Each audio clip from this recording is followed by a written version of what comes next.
They travel at speeds pushing 200 miles per hour. The very best drivers in the world putting their lives on the line every week. It's time to get the lowdown on this week's contenders, plus a look at the key driver matchups. Right now on Gone Racin. Welcome back to another edition of Gone Racing. Jeff Motley alongside Brendan Gaughan here at the South Point, the VSiN Studios in the South Point Hotel Casino. And if we're chuckling a little bit, it's because we just lost the last 2 minutes off of our life talking about professional wrestling off the air. Come on. So we're throwing it back, though.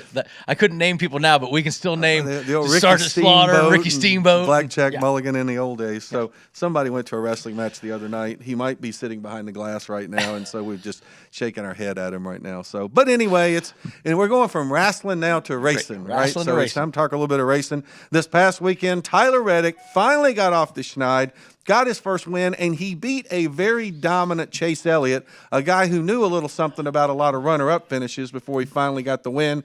I guess I'm a little surprised that Reddick's first win came on a road course, but we've been picking him that he was going to be a winner since the very beginning of the season. Yeah, no, and look, it's the win with Chase Elliott, reminiscent. I felt bad for Chase. Remember when I got my win in 14, outdueled Chase for the win there, and if you're let's say you're a casual race fan, right? You're a VSiN listener that listens for football and basketball, and you end up coming across this racing show that we talk about. You want to see one of the most exciting finishes. I mean, what Tyler Reddick and Chase Elliott put on with, 8 to go or something like that, 6 to go, whatever. Phenomenal racing. I mean, just great-looking racing for Tyler Reddick to get his first career win at Road America, a place that I love. And, I mean, big return for bettors, too, if you bet him. Oh, it was. He was 25-1 to win the race, a plus 700 for top three. On the negative line, 125 to beat Harvick. It was his only head-to-head matchup. Group D, he was plus 275 and 15-1 to be the top Chevy. And the Chevys really dominated the running order. Chase Elliott coming in second. Kyle Larson was third. So Chevys kind of ran the whole top three spots. No, whole top five. Top five was all them. I mean, 15-1, no kidding, because you had Kyle Larson, Chase Elliott, Ross Chastain, all these guys that have been, Daniel Suarez, all these guys that have been the most recent winners have all been Chevys. So, I mean, 15-1 was a great return on him. But, man, way to go. I mean, heck of a race. Really proud of Tyler and that whole crew. And I'm bummed. I'm going to give some Austin Dillon love for a minute. We talked to him before the race, did some stuff. He was running top 10 until he exploded a brake caliper, brake rotor. But he had made contact with another car, which I think precipitated That's what damaged it. But, I mean, he was on his track for another career best finish with a Chevrolet. Chevrolet's absolutely dominated that. Looks like they were the top 5, 3 Fords, then Chevy. So, I mean, they were 6 of the top 10. No Toyotas in the top 10. No, and I want to say one thing about Austin Dillon. What an unselfish act and great teammate that he was. Because there was a really good chance that he would have brought out the caution if he tried to get around the pit road. And he pulled off in an area, and he pretty much knew he was going to ride the last 2 laps of the race out over there. But he didn't screw it up for Tyler to get his win. I thought that was a really class act. Oh, it's a smart move. I mean, remember, but Grandpa is the boss. Hey. but Grandpa still wants to win the race, right? Yes. Our props, a little talking the props, we talked about Tyler Reddick being 15-1. Chris Buescher, look, he comes in, finishes 7th. He's the top Ford. He's plus 900 in there. I mean, it's just 2 road courses in a row where we've seen Chris Buescher run really well. And look at the top Toyota. Look at the number on the top Toyota. 7th. Yeah, that's 13th. Oh, that's right, 13th. Top Toyota's 13th. Oh, yeah, let's look at the top. Martin Truex Truex Jr. is 13th. Plus 270. I mean, that plus 270 wins the top Toyota, and it was still Martin Truex Jr. who was the favorite. But, man, I mean, that's an awful day for the Toyotas. And in defense of Kyle Busch, he ended up having to start at the rear because he had to make unapproved adjustments. Then he gets into a crash in the first stage, and it was very, very difficult to pass at Road America, and I think that made it very hard. Now, one thing Tyler Reddick's win did is it gave us our 13th winner, and we still have 8 races to go. And, I mean, you and I have been saying since we were about, 6 different winners in the first 6 races, we've got a better chance to go above that 16 number this year than we've ever had. Talk about some of these guys that don't have wins right now that are on the outside. Look, you look at the points as they sit now in the NASCAR standings. Remember, there's difference between playoff standings and points, right? We always talk on this show about the NASCAR standings, which is the playoff standings, which has Chase Elliott now at the lead with his 2 wins and leading the points. But you look down at the bottom of this to the guys with zeros. Now, remember, we always say if you win, you're in, right? You win, you're in. Well, that only 16 people are in. So right now, Daniel Suarez is the lowest number of points with a win. He has 420 points. Ryan Blaney won last year. Martin Truex Jr. won last year. Christopher Bell won last year. You've got Eric Almirola and Kevin Harvick, who both are perennial yearly winners. You've got guys like Austin Dillon right now, who is out of the points, or not even on this screen because they've moved so far down with guys that have bumped up behind them. We could see 17 winners this year. We've said it for a while. We thought we waned for a minute. Now that we've got Daniel Suarez and Tyler Reddick in there, Jeff, we just talked about it. The schedule coming up, you've got, before the playoffs start, we've got a super speedway race this weekend in Atlanta, which, as we know, is a crapshoot, your favorite word, and Daytona right before the playoffs. And we still have 2 more road courses. By the way, who won all 3 road courses this year? First-time career winners this year. Chastain won on a road course. Suarez won on a road course. Reddick wins on a road course. So who else is out there that could potentially win on a road course? Look, there's lots of guys. Michael McDowell could still win on a road course. He was a top 10 this weekend. Wouldn't be a first career win. Wouldn't be a first career win. Who could get their first career win out there? There's guys that that have been running well that could still make. Justin Haley. It's not his first career win again, but with the Dinger's help, he could get there. We got guys that Eric Jones has been running well. There's some guys that we still could see. We could get to 17 winners to have a battle for that last hole in the playoffs. You could have a winner to go home this year. Well, you got to look at it right now and think Daniel Suarez, Chase Briscoe, Kurt Busch, Austin Cindric, maybe even a little bit Tyler Reddick. Those guys kind of have to feel like they're racing each other a little bit to make sure that we're not that last guy with a win. Denny Hamlin's really lucky. He's way below everybody in points, but he's got 2 wins. He's only got 394 points. He's not even in the top 20 in points right now, but he's got the 2 wins, so he's pretty much locked. He's definitely locked himself in. Well, and that's why it's sometimes the viewers may get confused at home when you talk about points versus NASCAR standings. The points, right now, because the NASCAR standings show Christopher Bell in 16th. Christopher Bell in points is not 16th in points. Christopher Bell is 8th in points, but he hasn't won a race. Daniel Suarez, 16th in the standings, not in points. So it gets convoluted when you're trying to figure out. But basically, put the guys with wins up. If everybody wins, then you revert back to points. And Daniel Suarez in points, he actually is 17th in points. He's there, but like you said, where Denny Hamlin's up to 20th now. So you got Denny Hamlin in 20th. Guys that are behind this, where Austin Dillon, not on this screen, is 19th in points, but he's not on the top 18 in the standings. Now there's 5 guys who are locked into the playoffs. They've got the 2 wins. Chase Elliott, Chastain, Logano, Byron, Hamlin. So I want to ask you a question, and I know we talked about this a little bit off the air. Right now, if you were any of those 5 guys, it is all about playoff points. Chase Elliott had, without question, a playoff point in hand. He allowed it to go away to try to win the race, which is fine. My argument is win the first stage. Don't worry about the second stage. Get yourself in position, then go try to win the race. But at least take that point that's in hand. You could have. He didn't and ended up getting 0 playoff points. You could have. I'm not against it. To me, I still look at this and say that you're racing for the win. His crew chief thought that the best strategy was to do what we thought would do, which is pit right before the run the race backwards, not go for the stage point. But your point is valid. He could have got himself an easy stage point right there. And stage points, we talked about it years ago with Kevin Harvick.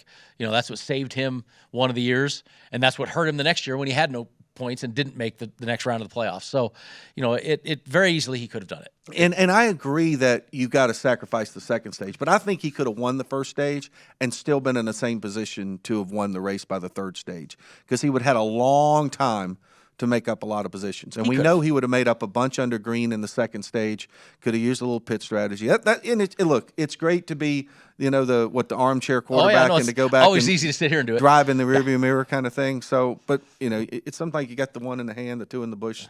Nobody. There's a statement saying on that. All right. Well, we were talking a little bit about the races coming up. You mentioned the 2 road courses.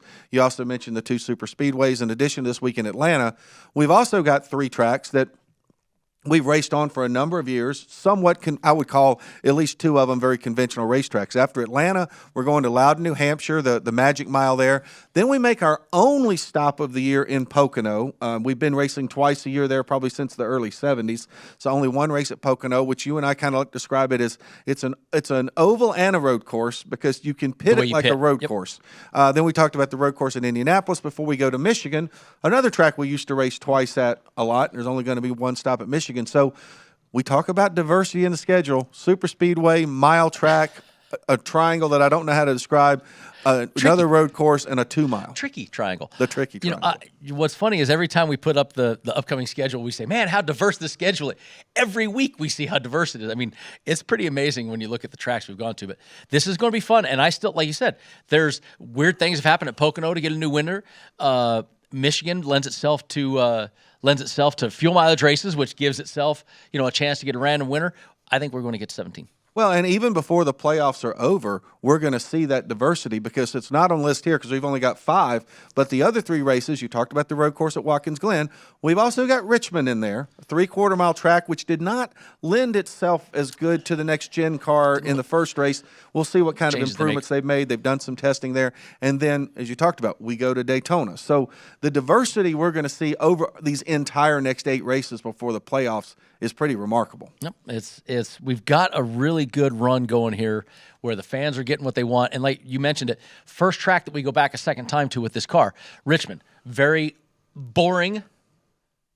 This weekend's our first. Oh, that's right. Sorry, this weekend. But Richmond, the only conventional track, where right now this become a super speedway. Correct. So I mean, we're going to see what changes they made to this car and what teams have gained on the car the most. Well, we talked about the fact that we're going to be going back to Atlanta for the second time now. So we come back on Gone Racing. We'll start breaking down the race in Atlanta.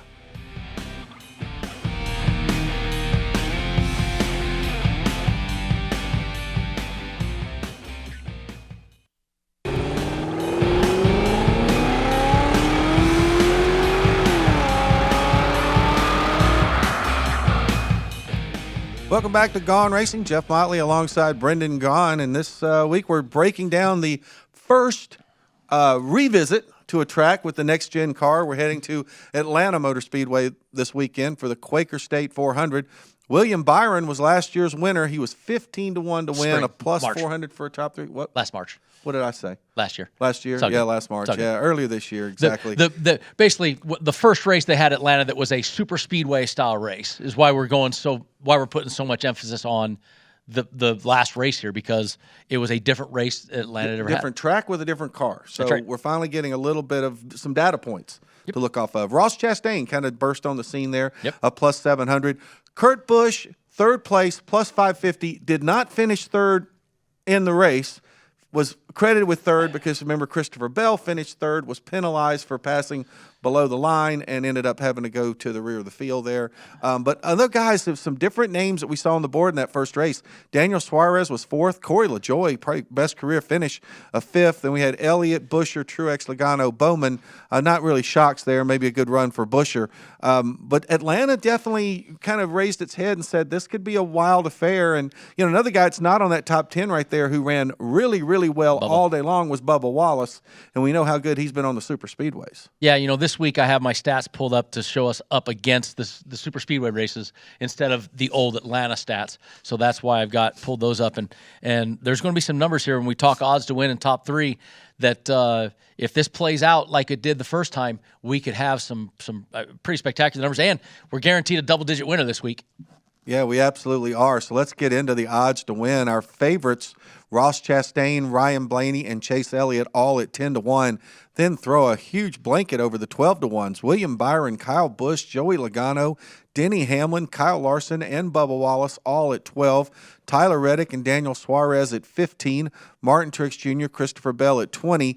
Kurt Busch, great run in the last race, is 25-1, along with Chase Briscoe, Austin Cindric, who won the Daytona 500, another super speedway event, and Alex Bowman, all at 25-1. Kevin Harvick, Chris Buescher, we talked about him having a top 10, and Austin Dillon, who's a former Daytona 500 winner, coming in at 30-1. Yeah, I mean, the way I look at it is you've got some guys back there like a Kurt Busch, like an Austin Cindric that you named, it was the Daytona 500 winner this year. These guys, it's a super speedway race now, right? It's going to run that way. Bubba Wallace ran really good. Going to be very difficult, though, for me. Right now, I'm looking at the odds to win. And, a lot of times we stay away from the odds to win anyway. But this week, if you want me to pick a winner, last couple weeks I've been picking winners. Got one a couple weeks ago, but it's just so tough to do it this week. I mean, there's guys on the second page, Jeff, that I think have a chance to win this race that I wouldn't be surprised. I wouldn't even be surprised if Corey LaJoie at 250 can win this race. Well, and I don't disagree with you. Looking at the second page we've got here, Eric Almirola is also 30-1. A super speedway great, and Ricky Stenhouse Jr. Ricky Stenhouse Jr. and Michael McDowell, former Daytona 500 winner, both at 35-1. Eric Jones, Brad Keselowski, and if Keselowski's got a chance to win, this maybe have to be one of them at 40-1. Justin Haley at 50-1. Cole Custer 100-1, and then we got long shots: Ty Dillon, Todd Gilliland, Harrison Burton, Noah Gragson, Corey LaJoie, all at 250-1. And one thing that jumps out at me there on this, Brendan, you have to go all the way to the 250-1s to find any driver who does not have a Cup Series win in his career anywhere on the list now. You got to go all the way to 250-1. Holy cow. I didn't look at that. Yeah, I'm just looking down there because Stenhouse, McDowell has one, Jones has one, Brad K. Haley has one, Cole Custer has one. Exactly. So you have to go all the way to Ty Dillon to find anyone who doesn't. So having anyone get their first Cup win of their career is going to be a triple digit. It's going to be a triple digit and a big triple digit. That's going to be a very tall order. Yeah, I mean, but like I said, I'm just looking through stats, looking at what was here. I mean, Corey LaJoie finished 5th in the last race here, had a good run. Chris Buescher, we've talked about the RFK woes. The road courses have been great for Chris Buescher and the speedway racing, and Chris Buescher finished 7th in that race. Brad K., that was one of his best finishes of the year at 12th, early on. I mean, he's been struggling. That was one of his best ones. So really difficult for me to pick a winner in the 40-man horse race here. We talked about Bubba Wallace, Austin Dillon, Eric Almirola being a guy who could steal a bid, if you will, or, that's outside that top 18 or whatever. But there's no question Chris Buescher and Brad Keselowski and Eric Jones, all three of those guys, to me, are contenders to win this week. Well, yeah, the only problem that Brad Keselowski has to still make the championship is he's barely holding on to the top 30 in points. Well, that's true, but a win would do a lot to getting him a lot more points. And he's going to start seeing some tracks for the second time. And what do you think? And do you think guys like Corey LaJoie, now that these veteran teams, he's 30th points, 26 points out of 29th. Yeah, but I'll tell you, a win would probably move him up a little bit more. Wow. But a guy like Corey LaJoie, he also might have been the beneficiary of the fact that no one really knew how this next-gen car was going to go. You've got to believe the work that's been done by Gibbs, by Hendrick, by Stewart-Haas, by Penske is certainly going to make it tougher for a guy like Corey LaJoie to have a top-5 run. Absolutely. They started the season very strong, Corey did, and had a bunch of they run off at the start of the season a string of top 15 finishes that were pretty impressive. But I do agree that other organizations have gained since that fourth race of the season. So could be tougher, but still – he was still there, and it's still a super speedway race where Coy's run very well and been at the end of many of the super speedway races in the last few years. So it's a tough one to handicap for the win for me. And do you think there's any sense of desperation on for guys like Blaney, Truex, Bell, Harvick, who, I mean, they don't have that win, and I think in past years, if you were Blaney or Truex in particular, you would have been sitting there saying, well, look, I'm solid in points even if I don't get a win. But I don't think you can feel that way right now. Let's talk about points. Ryan Blaney is 2nd in points. But he's 14th in the standings. 2nd in points. You're telling me that Ryan Blaney is 2nd in points and is on the cusp of not making the playoffs? I am telling you that. I think that's awesome. I think that's awesome. I think that I'm sure there are NASCAR fans out there screaming, that's what's wrong with this point system. I think that's awesome. Look, I've always said there should be an emphasis on winning. I think we've been saying that for years. That's why they did this. That's why they did this. All right, let's take a look at our top threes. They kind of mirror our odds to win, other than the fact that the numbers are much smaller. It's going to be harder to get a double-digit top three this week. Ross Chastain, Ryan Blaney, Chase Elliott are 350. Byron, Kyle Busch, Logano, Hamlin, Larson, and Wallace all at 400. Reddick and Suarez, 450. Truex, Bell at 550. Kurt Busch, Chase Briscoe, Austin Cindric, Alex Bowman all at 600. Harvick, Buescher, and Austin Dillon all at 800. It just mirrors what we talked about. It's kind of like the odds to win, right? I'm grabbing my sheets, going, trying to look at head-to-head matchups, group matchups, and seeing where I'm going to make my bets this week because, picking the top three is going to be difficult. But what I'm going to say is do it. I'm going to probably try to say, if I do, I'm going to do it around manufacturer roles, right? Like we talk about Daytona and Talladega. If the Chevys get together, you're going to have a Ross Chastain, a Chase Elliott, a William Byron, up there battling with each other. If you go to the Ford camp, you're going to have the Blaney's and the Logano's and probably the Austin Cindrics and, up there. And the Toyotas, they're the small camp. So if the Toyota group gets near the front, you're going to see a heck of a run of them pushing and beating and banging.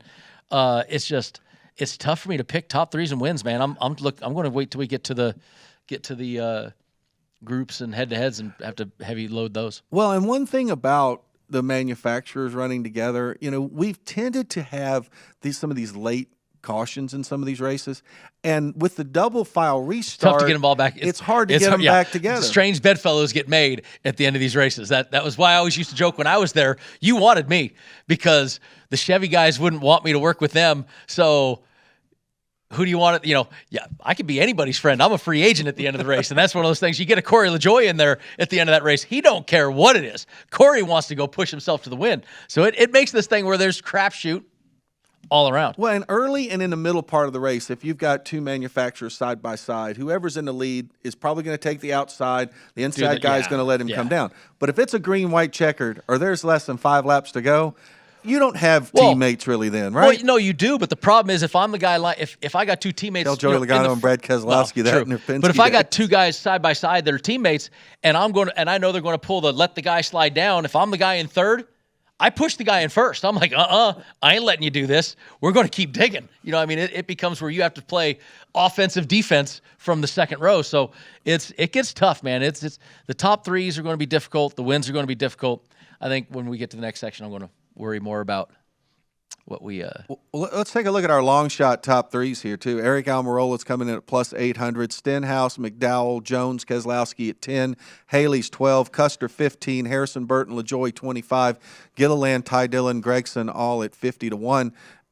Wouldn't be shocked if any of those guys were to sneak in there and get a top three. Any of them can. Ty Dillon is a great, super speedway racer. He knows how to sneak his way up in there. We've already talked that, guys like Corey have run so well. Brad Keselowski, had a tough season. This is his place to go. Harrison Burton is going to be with those Penske Fords, put right in the middle of that. So there's guys that can be it. That's why I said this is going to be way too tough for me to pick a top three or a winner. Well, and I think it wouldn't even be shocking to see, Noah doesn't run that many races, but we know he's in a car that's capable of getting up there, capable of running well. So, okay, when we come back on Gone Racing, we've got driver head-to-head matchups to go through, and we'll get started in our group matchups talking about this weekend's Quaker State 400 at Atlanta Motor Speedway.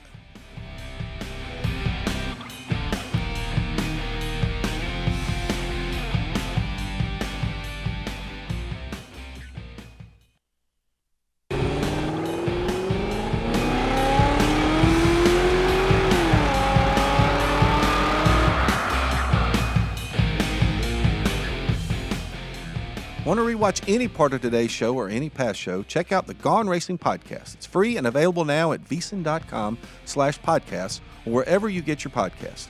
We give you all the latest news, odds, and everything you need to know to head to the betting counter before each NASCAR Cup Series race. The Gone Racing podcast is free and available now at VSiN.com/podcasts. And while you're there, catch up on all the other VSiN shows as well.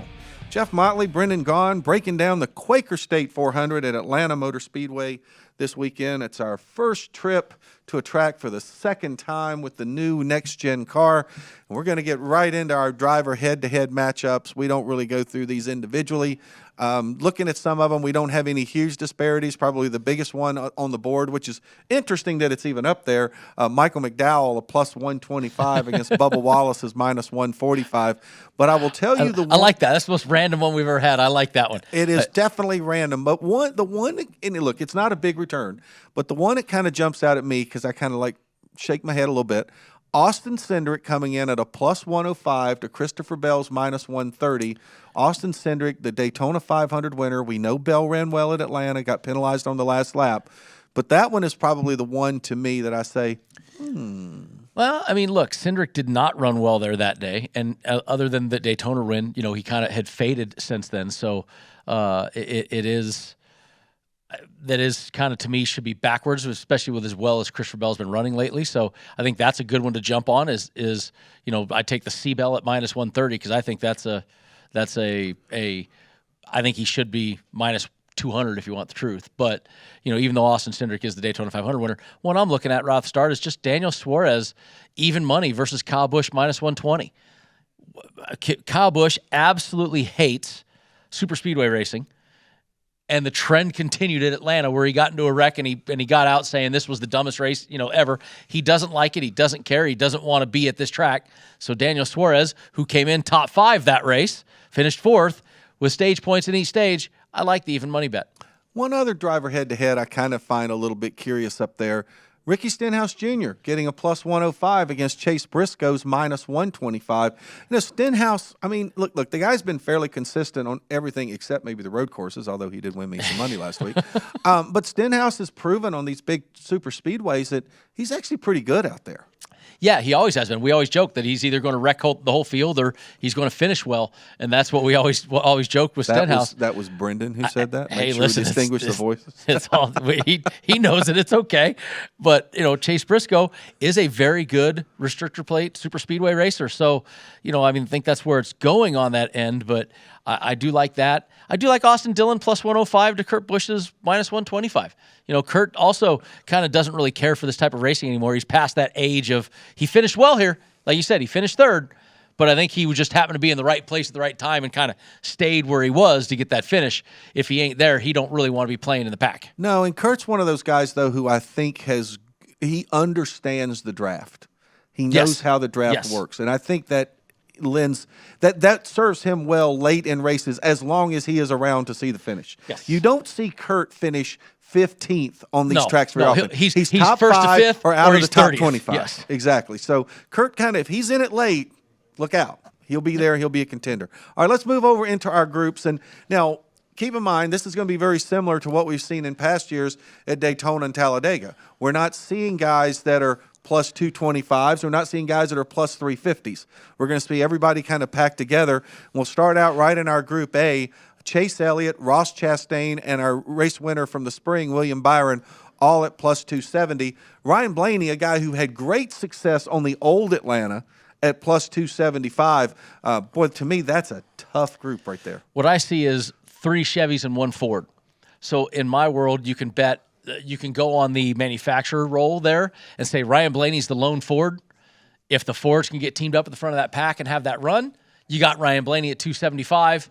Otherwise, of the 3 Chevys, which one is going to happen to be in the lead at that last push, at the last restart type thing.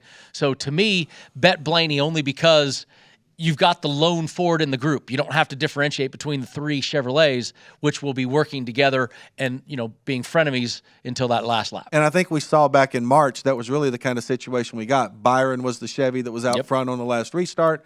Byron ends up getting the win. Chastain comes in, finishes 2nd.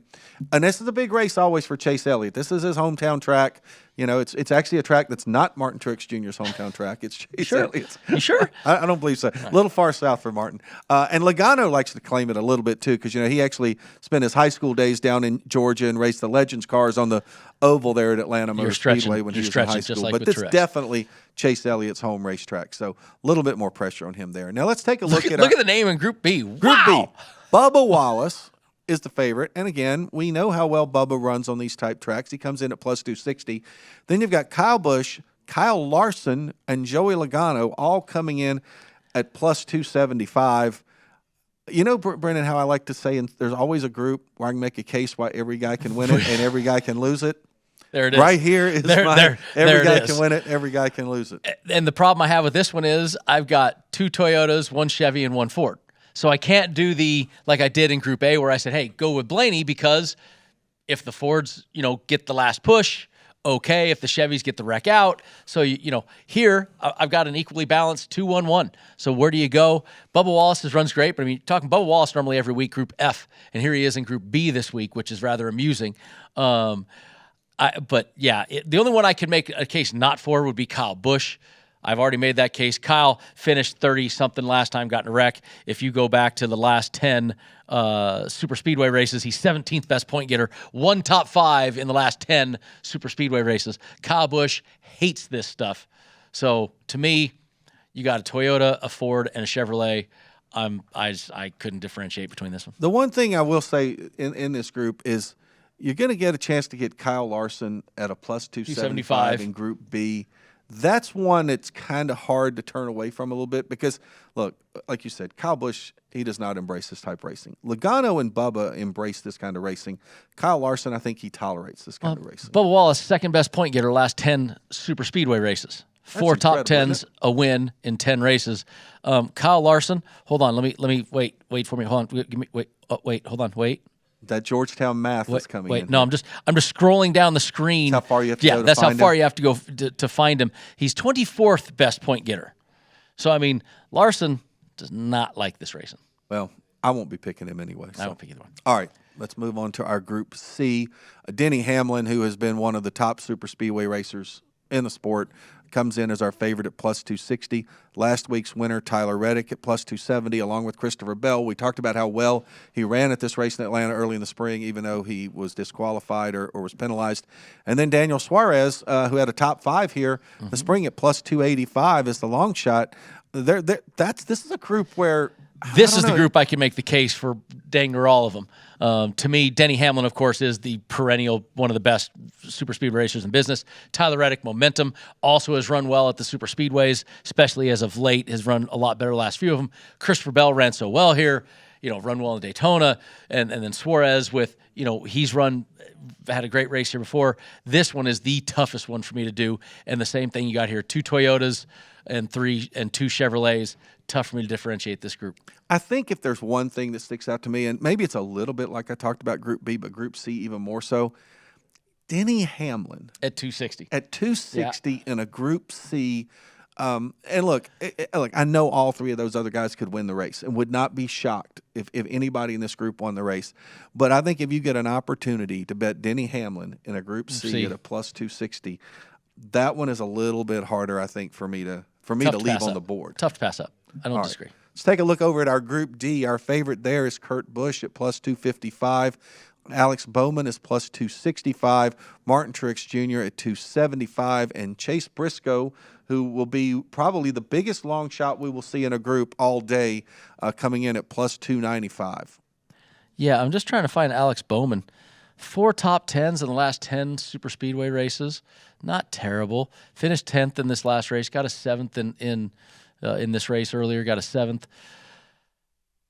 Man, it's so tough. But the one I don't like is Truex Jr. I just don't totally think. Agree. I don't feel like if the Toyotas are doing something, Truex is kind of the one that really cares the least about it type thing. And this is tough, man. This racing is so mentally difficult, and it's not one of his home tracks. So I do like Chase Briscoe. I can be talked into. I think Chase Briscoe is the youngest of this whole group, has kind of the most energy of this whole group right now. And in the pack of 4s, I think Briscoe could be the one I could look at and circle and say, hey, this could be the place that the Stewart-Haas Fords do well. Well, I totally agree with you on Truex. I would discount him completely. I know Kurt's the favorite there. I think Kurt, while you're right, this may not be his favorite kind of racing, I think he knows it. He understands it. I think Kurt Busch being the favorite there at a plus 255 for me is a little bit hard to pass up. Bowman, like you said, he's been either really good or hadn't been really good there. So he's just the in-between guy. Bowman. When Bowman shows up, he shows up, and then every week we don't talk about him for 2 weeks straight. And then it's like, hey, look, it's Bowman, top 5 again. Yep, there he goes. All right, we come back on Gone Racing. We've got 2 groups to go, and then we'll talk about our manufacturer picks and give you our picks for this week.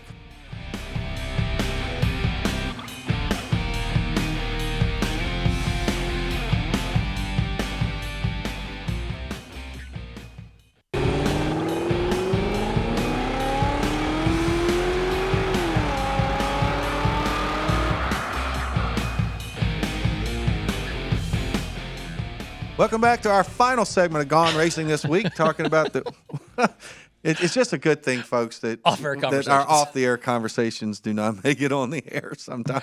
On Sirius, you have to remember they have a thing called the Marty, they call it. Yeah. Even when you're off air, you're on air when you're on Sirius. That was really not good for me. No. Oh, I can only imagine. As I was saying, Jeff Motley, that is Brendan Gaughan over there, back our final segment on Gone Racin this week, talking about the Quaker State 400. We're almost at the end of our group matchups, but we've got a couple to go. We're going to go back into the groups at Group E. Kevin Harvick, Austin Cindric, Eric Almirola, all at plus 265. Eric Jones at plus 290. And all I say is just say no to this group. Well, I mean, look, Eric Jones is, like you said, if I'm looking for a return, Eric Jones is 290, best one, and he runs well on super speedways. He was 14th here in this last race. Even had some stage points, and he's had 4 top 10s, 2 top 5s, last 10 super speedway races. So you're getting a good return with Eric Jones. And he embraces this kind of racing. And Harvick, we've talked, Harvick, I don't think he really likes this anymore.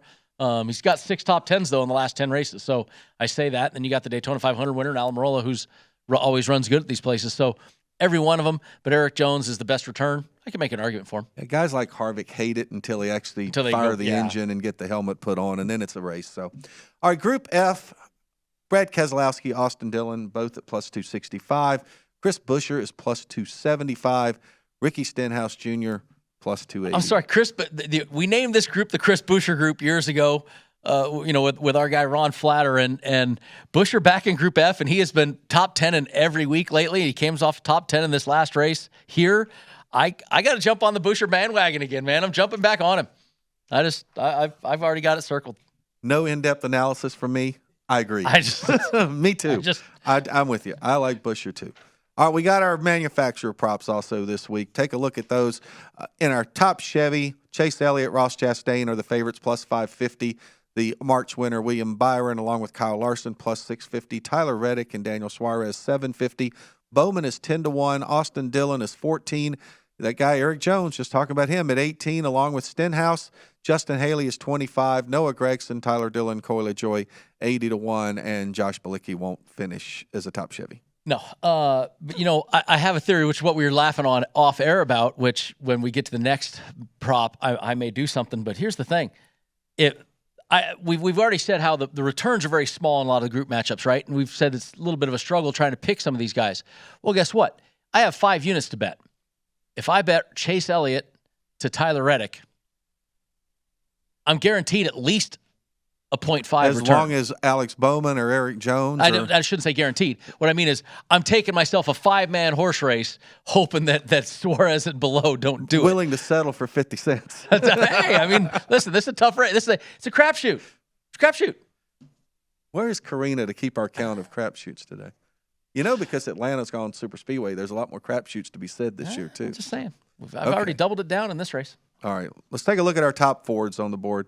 Ryan Blaney comes in as a top Ford favorite at 450. Logano's 500. Briscoe and Cindric 7. Harvick, Buescher, Almirola all at 900. McDowell is 10. Keselowski 12. Custer 25. Gilliland, Harrison Burton both at 50-1. So I'm going to foreshadow here. I'm doing this in the Fords. And I even found a way to hedge my bet to get myself even a 4th Ford on here. So you're going to be amused when I make my bets. I'm just going to say that. I can hardly wait. I'll leave it alone. I can hardly wait. All right. And let's take our last look is our top Toyotas. Bubba Wallace. This is amusing. You weren't here. We finished. Sorry. Finished, and now I'm going to laugh. Now, this is where you should do your bet because there's only 6 of them in the but I would lose. I wouldn't win anything. Well, okay. Fair point. Unless you took the bottom 3. Then I'm just even. All right. Bubba Wallace, Kyle Busch, Denny Hamlin, all plus 400. Christopher Bell, Martin Truex Jr., 500. Kurt Busch, the highest finishing Toyota Atlanta in the spring. Is the dog at plus 550. Well, last week when we had Vinny on the show, we were just talking with Wyatt off air. Bubba Wallace was 100-1, while everybody else was plus 450, 550, 270. And I had to tell the people that the spread of a 100-1 from a plus 400. That's 4-1 to 100-1. We had to take the time to explain that to the bettors. That's how big of a dog Bubba Wallace was last week on the road course. Kind of like he was driving a Zamboni in the race. Basically they were this come from DraftKings, I believe, and DraftKings was like, there's no number big enough to make us, level out Bubba. Now he's the favorite at plus 400, that might be the biggest swing in the history of betting. That's bigger than the Ross Chastain swing from the start of the season. But you're saying you're not taking him. Oh, hell no. All right, we got our championship standings, but I don't think we've really seen anything drastically change. Even Tyler Reddick didn't really change that much winning because most everybody thought he was going to make the playoffs. Kyle Larson's up to 600. I mean, if you want to now you got a shot to, like we talk, you can get Kyle Larson at a decent number at 600 at least. You're going to take him. Now's the time to take him. Yep. All right, let's take a look at how we did last week. Let's not. The only person that actually picked any kind of winner was the guy who's talking on the microphone right now. The guy on vacation. And, of course, it was – yeah, exactly. And it was really kind of like picking up scraps because I had Stenhouse in Group F. But that's the whole key. Whether you're betting Group A on Chase Elliott or you're betting Group F on Stenhouse, money is money. Cashing the ticket's cashing the ticket. Exactly. So that was the only winner. Vinny also didn't. And I feel very bad that Vinny sat in. And how about Vinny picked Ross Chastain as the top Chevy and lost with the third place finisher because Chase Elliott and picked him to win the race and lost the third place finisher. Although I had Kyle Larson to win his group and I lost. Well, actually, second place Chastain finished fourth. Yeah, that's right. Larson was third, but still, I mean, it was like goodness gracious. So, okay, rough week, but our standings. I'm still keeping my head above the water there with a plus number. Pit crew and Brendan, you guys took a little bit of a hit last week, but nothing that a big 35-1 win might potentially win for somebody this week. So, oh yeah, look at Wyatt's back there. He's throwing the dollar bills. He's all ready for it. Back there making it rain behind the glass right now. So, but BG, you get to I get to lead the pick way first again. We're kind of getting used to this, I think. So here's the deal. I am.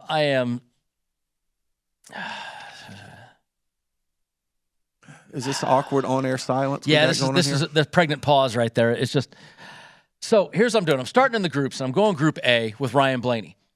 Just because what I said with the whole strategy of the thing, Blaney plus 275. He's up against 3 Chevrolets. I think that's it's a play there based off of a strategy move in the race. Then I'm going to go all the way to Group F because I said I got my man Chris Buescher. I mean, he's cashed tickets for us for 3 seasons on Gone Racin, and he's back in Group F. I got to take him. Then I'm going to do kind of a goofy deal here in the top Ford prop, and that's the only thing I'm doing. I'm taking Chase Briscoe at plus 700, Chris Buescher at plus 900, and Eric Almirola at plus 900. So I'm going 3 Fords, hoping that one of those 3 guys, the top Ford, and if it happens to be Chris Buescher, he's going to win his group. Well, he may not win his group, but could win his group. And I just want to point out to America that this is Brendan's money and not yours. You're saying there's a reason why I went first? Well, I'm questioning your I'm going to strategy. have fun. I'm going to have fun watching the race. That's all you are, because you got a lot of guys you can root for. Okay, I'm on the hook for reading out the pit crew picks real quick.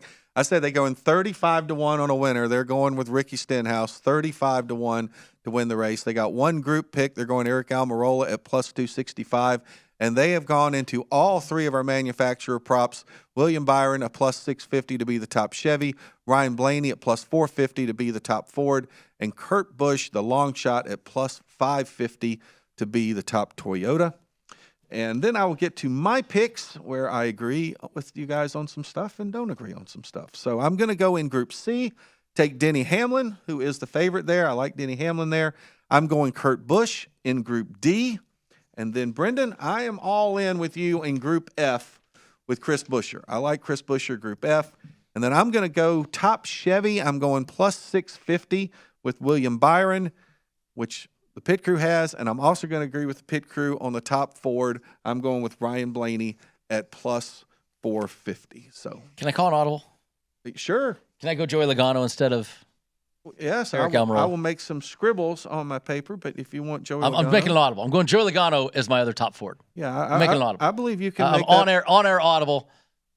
Yeah, as long as we're still on the air, then I think it's fair that you're allowed to. I had 1 minute left to make my the behind the glass right now is scratching their heads, going, they don't know if that's allowed. They don't. Is it like a final answer thing on Jeopardy where you well, I'm the accountant, so I figure. And here's the deal: it's a majority vote. You want to do it, and I agree with it. So, okay. but Wyatt's got his hand up. I got a thumbs up from the glass. Okay, the glasses give me thumbs up. Wyatt's good with it too. So the referee, they called New York. New York says. Good to go. All right, this is normally when I ask you to take us on a lap around the track, but then I realized you haven't raced on this. I have not raced on this one, Speedway, so I can take you on a lap. The same thing you get. Watch it. Well, and that's kind of what it'll be. So it's going to be a fun race to watch. I mean, first time back on a track we've already been on. that should be good for this car, and we'll see the changes. Remember, it had tire problems last time. I don't foresee the tire problems this time. Well, that's pretty much it for our show on Gone Racing this week. Tune in this weekend. Watch the Quaker State 400 Atlanta. Should be an incredibly exciting race. We'll come back. We'll break down Atlanta and turn our attention toward New Hampshire next week on Gone Racing.